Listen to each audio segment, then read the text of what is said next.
This is a second stimulus check update for August 4th. In this video, we'll talk about the latest updates with stimulus negotiations, how President Trump wants to issue an executive order for payroll tax cuts, Lindsey Graham wants to have 100% wage replacement, among other updates. First, let's talk about the stimulus negotiation update. So yesterday, after hours of meeting, Nancy Pelosi said it was productive, we're moving down the track, but we still have our differences. We're trying to have a clearer understanding of what the needs are.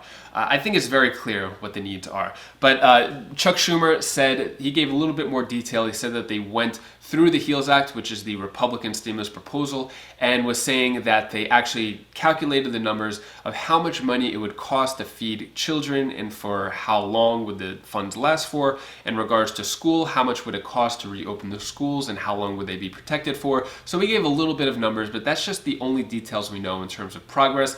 Steve Mnuchin said that both sides are getting a little bit closer to a deal, and out of the four, Mark Meadows is probably the one who keeps it real the most. He said that they are still far apart. In terms of timeline, what we're working with, the Senate is still in office this week, but the House is officially on vacation, and then next week they're both on vacation for about a month. Now, even though the House is on vacation, supposedly they're on standby just in case anything passes that they'll be able to vote on it. But Nancy Pelosi said in private, this is coming from an unknown source, that they probably won't reach a deal this week. I think we all share the same frustration looking at the mounting evidence of how much trouble Americans are in, with over 40 million people facing eviction and the unemployment assistance of $600 expiring last week. And if that were to be implemented right now, it would still take another 2 weeks for the systems to get that in place again.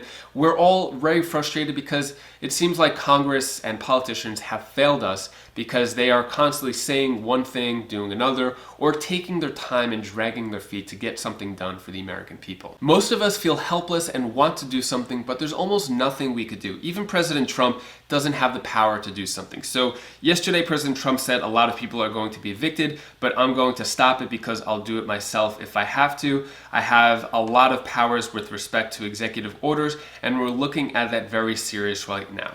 Unfortunately, President Trump doesn't have the power to do that, said by many lawmakers. So let me know down in the comments below, what do you think if President Trump were to somehow have an executive order to extend the eviction moratorium on his own? Would that make up for the lie that he said about having a higher stimulus check? Let me know down in the comments below. Would he redeem himself with that? I'm curious what you think. President Trump is also saying how he wants to do an executive order for payroll tax cut. So for the past few weeks and months, President Trump has been insistent on having a payroll tax cut in the next stimulus package. Many Democrats were against it, many Republicans outspoken against the payroll tax cut, saying that it's either we have a stimulus check or a payroll tax cut.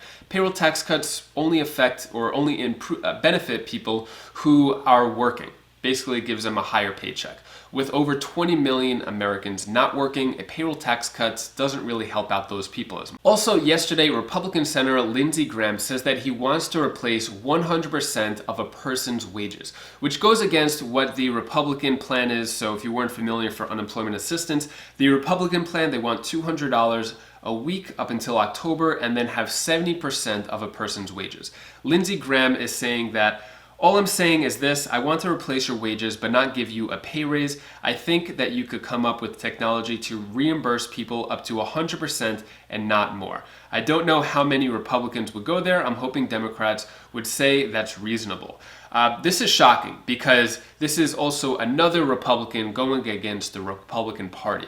Republicans in general, I would say, are not unified, and which is nothing wrong with that, but in regards to a stimulus check, it just makes things take a little longer. But the Republican Party could probably be split into 3 different parties based on their beliefs and values. Many Republican senators have said that they are completely against any money going towards unemployment assistance. So Lindsey Graham saying that he wants to replace 100% of wages is definitely very shocking. Find out more details today about Lindsey Graham's plan, which he says he's going to release later today. In regards to how much we're going to get for the second stimulus check, Jocelyn Estrada commented yesterday, so is the monthly payment still on the table?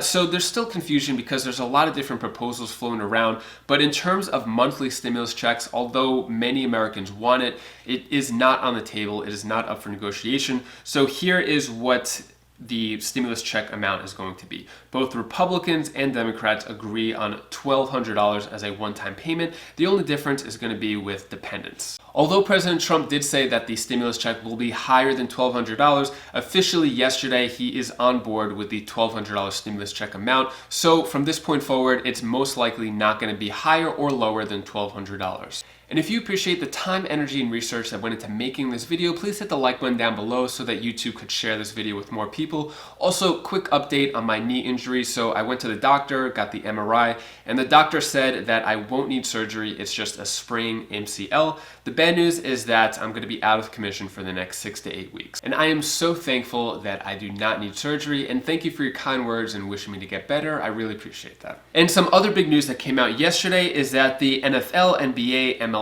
NHL, and MLS players united to oppose the GOP stimulus plan, more specifically the HEALS Act. So what they are specifically opposing is the liability protection. So this means that under the liability protection, if that passes, that any business or healthcare provider or school is immune to being sued from any COVID-related activity. In this open letter, it says, "We question whether any such type of special immunity is warranted at all, as there has been no showing that state laws are inadequate, and there still is much that is unknown about this disease, how it spreads, and the long-term consequences of exposure. It makes little sense during these uncertain times to both ask employees to return to work and at the same time accept all the risk of doing so."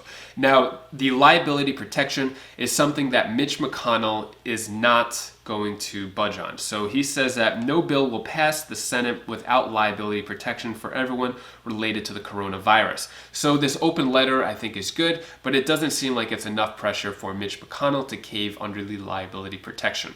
And I wanted to point out another comment. I really appreciate when you comment. I may not be able to respond to all the comments, but I do read them. So Clive Rutherford said, "This government is a mess. Both parties need to get their mess together. Enough is enough. This is a perfect reason to vote and change those not looking out for the American people." I agree with you, Clive. I think if anything that has been shown over these past few months is how little that the government actually cares about the American people, and they just care about playing the blame game and blaming each other for the problems that are happening. By the way, if you're looking for another free money opportunity, if you sign up through SoFi, you could get $50 by putting $500 into the account. So SoFi is an online bank account. I've had it for about 8 months now. I like it.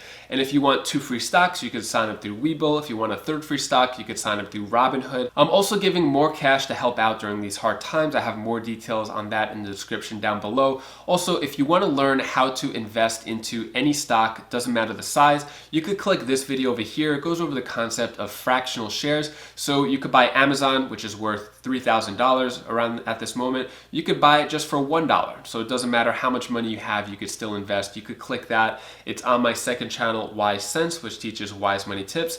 And if you want more second stimulus check updates, you could click this playlist down here, and I'll see you in the next video. Take care, be safe. Thank you for watching.